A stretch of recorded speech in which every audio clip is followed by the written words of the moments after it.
সহজ লেসনে তোমাদের সকলকে স্বাগত। আজকের এই ভিডিওতে আমরা সপ্তম শ্রেণীর প্রথম পর্যায়ক্রমিক মূল্যায়ন 2025 সালের ইতিহাস বিষয়ে সিলেবাস নাম্বার বিভাজন এবং একটি প্রশ্নপত্রের সম্পূর্ণ উত্তর সহ আলোচনা করব। তো চলো এই ভিডিওতে আমরা দেখে নিই ক্লাস 7-এর ফার্স্ট ইউনিট টেস্ট 2025 হিস্ট্রি সাবজেক্টের সিলেবাস, মার্কস ডিভিশন এবং এই কোশ্চেন পেপারের উত্তরগুলো। দেখো তোমাদের কোন কোন অধ্যায় পড়তে হবে প্রথম ইউনিট টেস্টের পরীক্ষার জন্য। 2 নম্বর অধ্যায় ভারতের রাজনৈতিক ইতিহাসের কয়েকটি ধারা, আর 3 নম্বর অধ্যায় ভারতের সমাজ, অর্থনীতি ও সংস্কৃতির কয়েকটি ধারা। এই দুটি অধ্যায় পড়তে হবে প্রথম ইউনিট টেস্টের পরীক্ষার জন্য। এবার কীরকম প্রশ্ন পরীক্ষা দেওয়া হয় সেগুলো দেখো। টোটাল হচ্ছে তোমাদের 15 নম্বরের পরীক্ষা সাধারণত নেওয়া হয়ে থাকে এবং 30 মিনিট সময় দেওয়া থাকে। ঠিক আছে, এই 15 নম্বরের যে প্রশ্ন তোমাদের যে দ্বিতীয় অধ্যায় রয়েছে সেখান থেকে দুটি এমসিকিউ, একটি এসিকিউ, একটি 2 নম্বর, একটি 3 নম্বর, একটি 5 নম্বর মানে প্রশ্নের উত্তর লিখতে হবে। এবং 3 নম্বর অধ্যায় থেকে একটি এমসিকিউ, একটি এসিকিউ, একটি 2 নম্বর, একটি 3 নম্বর, একটি 5 নম্বর মানে প্রশ্নের উত্তর লিখতে হবে। ঠিক আছে, 2 নম্বর, 3 নম্বর এবং 5 নম্বর ক্ষেত্রে তোমাদের কিন্তু এক্সট্রা প্রশ্ন দেওয়া থাকবে। ওকে, তো এরকম প্যাটার্নে তোমাদের প্রশ্ন দেওয়া থাকবে। চলো এখন আমরা কোশ্চেন পেপার এবং তার উত্তরগুলো দেখে নিই। এবং এই সমস্ত প্রশ্ন এবং উত্তরের পিডিএফ ফাইল আমাদের সহজ লেসন অ্যাপের মধ্যে দেওয়া থাকবে। অ্যাপের লিঙ্ক ডেসক্রিপশন বক্সে রয়েছে, সেখান থেকে তোমরা অ্যাপটিকে ডাউনলোড করে চাইলে প্রশ্ন এবং উত্তরের পিডিএফ ফাইলগুলো নিতে পারো। অ্যাপের মধ্যে সমস্ত সাবজেক্টের suggestion, model question paper, syllabus, marks division এবং প্র্যাকটিস সেট এইগুলো দেওয়া থাকবে। ওকে, দেখো কোশ্চেন পেপারে 1 নম্বর দাগে বলা হচ্ছে সঠিক উত্তরটি বেছে নিয়ে লেখো 1 × 3 = 3। কয়ের দাগে বলা হচ্ছে সকলোত্তর পথনাথ উপাধি ছিল শশাঙ্কের, হর্ষবর্ধনের না ধর্মপালের। তো সকলোত্তর পথনাথ এটা কার উপাধি ছিল? উত্তর লিখবে হর্ষবর্ধনের। কয়ের দাগে সেন রাজা বিজয় সেনের, বল্লাল সেনের না লক্ষণ সেনের আমলে বাংলায় তুর্কি আক্রমণ ঘটে। তো সেন রাজা লক্ষণ সেনের আমলে বাংলায় তুর্কি আক্রমণ ঘটে। গয়ের দাগে কম্বোডিয়ার আঙ্কর ভাটির মন্দিরটি ছিল শিব, বুদ্ধ, বিশ্বনাথ, সূর্য মন্দির। তো কম্বোডিয়ার আঙ্কর ভাটির মন্দিরটি ছিল বিষ্ণু মন্দির। পরের প্রশ্ন 2 নম্বর দাগে একটি বাক্য উত্তর দাও 1 × 2 = 2। ওকে, কয়ের দাগে কোন সেন রাজা পাল রাজা গোবিন্দ পালকে পরাস্ত করেছিলেন? এখানে উত্তর হচ্ছে বল্লাল সেন। ঠিক আছে, বল্লাল সেন গোবিন্দ পালকে পরাস্ত করেছিলেন। পরের প্রশ্ন পাল যুগের একজন বিখ্যাত শিল্পীর নাম লেখো। তো পাল যুগের একজন বিখ্যাত শিল্পী হলেন ধীমান। পরের প্রশ্ন দেখো 3 নম্বর থেকে 2-3টি বাক্যে উত্তর লেখো, যে কোনো একটি প্রশ্নের উত্তর লিখতে হবে। প্রশ্নের মান 2 নম্বর। প্রথম প্রশ্ন বলা হচ্ছে টিকা লেখো মাত্রানা। তো মাত্রানা এই সম্পর্কে আমাদের টিকা লিখতে হবে। দেখো আমরা লিখছি 637 খ্রিস্টাব্দে শশাঙ্কের মৃত্যুর পর বাংলার রাজনীতিতে চরম অরাজকতা, অনৈক্য ও বিশৃঙ্খলা দেখা দেয়। পুকুরের বড় মাছ যেমন ছোট মাছ খেয়ে ফেলে, তেমনি সেই সময় শক্তিশালী লোক দুর্বল লোকের উপর অত্যাচার চালায়। বাংলার ইতিহাসে এই বিশৃঙ্খল সময়কে মাত্রান্যায় বলা হয়। নেক্সট হচ্ছে ক্ষয়ের জায়গা। এখানেও টিকা লিখতে হবে নালন্দা বিশ্ববিদ্যালয় সম্পর্কে। তো প্রাচীন ভারতের একটি বিশ্বখ্যাত শিক্ষা কেন্দ্র ছিল নালন্দা মহাবিহার বা নালন্দা বিশ্ববিদ্যালয়। সম্ভবত গুপ্ত সম্রাটদের আমলে খ্রিস্টীয় 5ম শতকে বিহারে নালন্দায় এই বৌদ্ধ বিহার তৈরি হয়েছিল। এখানে 10,000 আবাসিক ভিক্ষুর মধ্যে 1500 জন ছিলেন শিক্ষক এবং 8,500 জন ছিলেন ছাত্র। কঠিন পরীক্ষায় উত্তীর্ণ হয়ে ছাত্ররা এখানে পড়ার সুযোগ পেত। জৈনিক পরিব্রাজক হিউয়েন সাং খ্রিস্টীয় 7ম শতকে নালন্দায় শিক্ষালাভ করেছিলেন।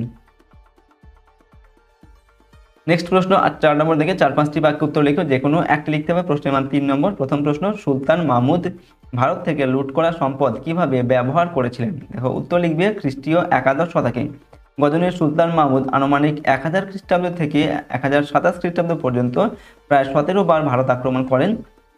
মাহমুদের ভারত অভিযানের উদ্দেশ্য ভারতের মন্দিরগুলি থেকে ধনসম্পদ লুট করে নিজ সাম্রাজ্যের উন্নতিকল্পে ব্যয় করাই ছিল তার প্রধান উদ্দেশ্য।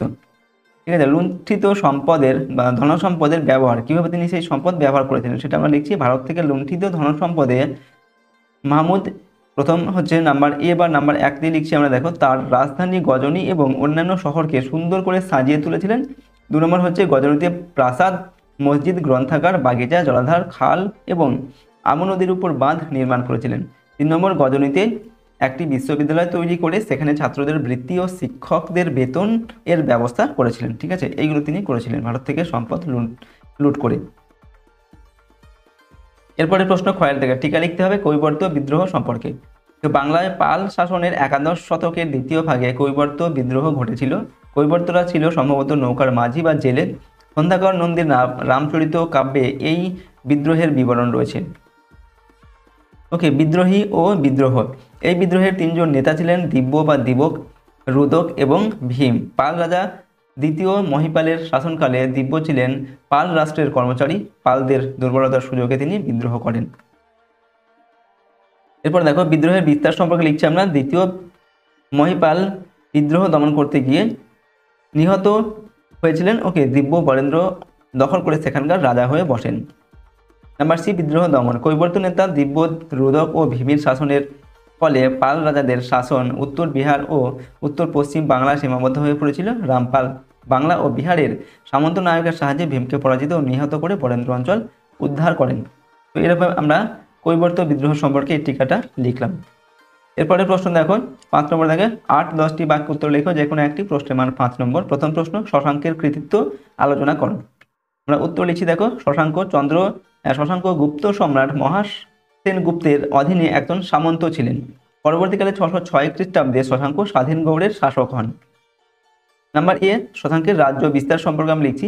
শশাঙ্কের আমলে গৌড়ের ক্ষমতা আরও বেড়েছিল। তার রাজত্ব উত্তর পশ্চিম বারাণসী পর্যন্ত ছড়িয়ে পড়েছিল। সমগ্র গৌড়, মগধ, বুদ্ধগয়া, কঙ্গদ, ওড়িশাকে তিনি নিজ অধিকারে আনতে পেরেছিলেন। তার রাজধানী ছিল কর্ণ সুবর্ণ। নাম্বার বিতে লিখছি, শশাঙ্কের কৃতিত্ব। শশাঙ্কের হাতে মৌখরী রাজা গ্রহবর্মা ও পুষ্যভূতি রাজা রাজ্যবর্ধন পরাজিত ও নিহত হয়েছিলেন। পরবর্তী থানেশ্বরের শাসক হর্ষবর্ধন শশাঙ্ককে উচিত শিক্ষা দিতে কামরূপের রাজা ভাস্কর বর্মার সঙ্গে মিত্রতা স্থাপন করলে শশাঙ্ককে পর্যদস্ত করা তার পক্ষে সম্ভব হয়নি। অবশেষে 637 খ্রিস্টাব্দে শশাঙ্ক মারা যান। ওকে, এরপর ক্ষয়ের দাগে প্রশ্ন হচ্ছে, পাল শাসনের তুলনায় সেন শাসন কেন বাংলায় কম দিন স্থায়ী হয়েছিল। ওকে, এখানে তোমাদের 2টি করে প্রশ্ন দেওয়া আছে, যে কোনো একটি করে প্রশ্নের উত্তর তোমাদের পরীক্ষার খাতায় লিখতে হবে। দেখো উত্তর লিখছি আমরা, বাংলার সমাজে পাল রাজাদের আধিপত্য 400 বছরেরও বেশি সময় থাকলেও সেন রাজারা 100 বছরের কিছু বেশি সময় স্থায়ী হয়েছিল। এর পিছনে অনেকগুলি কারণ ছিল, সেগুলি হলো, নাম্বার এ বা 1 দিয়ে লিখছি জনসমর্থন। গোপাল ছিলেন বাংলার প্রভাবশালী ব্যক্তিদের সমর্থনে নির্বাচিত রাজা, অর্থাৎ এই বংশের রাজাদের শাসন কার্যে জনসমর্থন ছিল। অন্যদিকে সামন্ত সেন ছিলেন সেন বংশের প্রথম স্বাধীন রাজা, যিনি কোনো জনসমর্থন না নিয়ে ক্ষমতায় আসেননি। নাম্বার বি হচ্ছে গ্রহণযোগ্যতা। বাংলার সমাজে পাল শাসকরা যেভাবে নিজেদের শাসনকে গ্রহণযোগ্য করে তুলতে পেরেছিলেন, সেন শাসকরা তা পারেননি। সেন রাজাদের সময়ে শিথিল জনসংযোগ ও কঠোর বর্ণ ব্যবস্থার ফলে অতি অল্প সময়ে সেন বংশের অবসান ঘটেছিল। নাম্বার সি হচ্ছে সাহিত্য সংস্কৃতি মনা। শিক্ষা দীক্ষা, সাহিত্য সংস্কৃতি, ধর্ম, শিল্পকলা প্রভৃতি প্রতিটি দিক দিয়ে পাল শাসন সেন শাসন অপেক্ষা অনেক এগিয়ে ছিল। ঠিক আছে, তো এইগুলো হচ্ছে কারণ বাংলায় পাল শাসন বেশি দিন টিকেছিল এবং সেন শাসন কম দিন টিকেছিল। ঠিক আছে, তো দেখো আজকের এই ভিডিওতে আমরা তোমাদের ক্লাস 7-এর ফার্স্ট ইউনিট টেস্ট 2025 সালের জন্য হিস্ট্রি সাবজেক্টের সিলেবাস, মার্কস ডিভিশন এবং একটি মডেল কোশ্চেন পেপারের সম্পূর্ণ উত্তর আমরা এখানে আলোচনা করলাম। প্রতিটি প্রশ্ন উত্তর কিন্তু খুব ভালোভাবে তোমরা প্র্যাকটিস করে রাখবে। ওকে, এগুলো তোমাদের প্রথম ইউনিট টেস্টের পরীক্ষার জন্য অত্যন্ত গুরুত্বপূর্ণ প্রশ্ন উত্তর, এবং এই প্রশ্ন এবং উত্তরের পিডিএফ ফাইল আমাদের সহজ লেসন অ্যাপের মধ্যে দেওয়া থাকবে। সেখান থেকে তোমরা প্রশ্ন উত্তরের যে পিডিএফ ফাইল সেগুলো চাইলে নিতে পারো। সেখানে তোমরা অ্যাপের মধ্যে সমস্ত সাবজেক্টের suggestion, model question paper, syllabus, marks division এবং প্র্যাকটিস সেট এগুলো কিন্তু পেয়ে যাবে। আর অ্যাপের লিঙ্ক ডেসক্রিপশন বক্সে দেওয়া আছে, সেখান থেকে তোমরা অ্যাপ্লিকেশন ডাউনলোড করে নিতে পারো। ওকে, এবং যদি আমাদের চ্যানেল তোমরা নতুন হয়ে থাকো, চ্যানেলটিকে প্লিজ সাবস্ক্রাইব করে রাখবে। পাশের বেল আইকনে প্রেস করার পর অল অপশনটিকে সিলেক্ট করবে, ভিডিওটিতে লাইক করবে, ভিডিওটি বন্ধু বান্ধবের সঙ্গে অবশ্যই শেয়ার করবে এবং ভিডিওটি সম্পর্কে তোমাদের মতামত অবশ্যই কমেন্ট বক্সে লিখে জানাবে। তো চলো আজকের এই ভিডিওটিকে আমরা এখানে শেষ করছি। সম্পূর্ণ ভিডিওটি দেখার জন্য অসংখ্য ধন্যবাদ।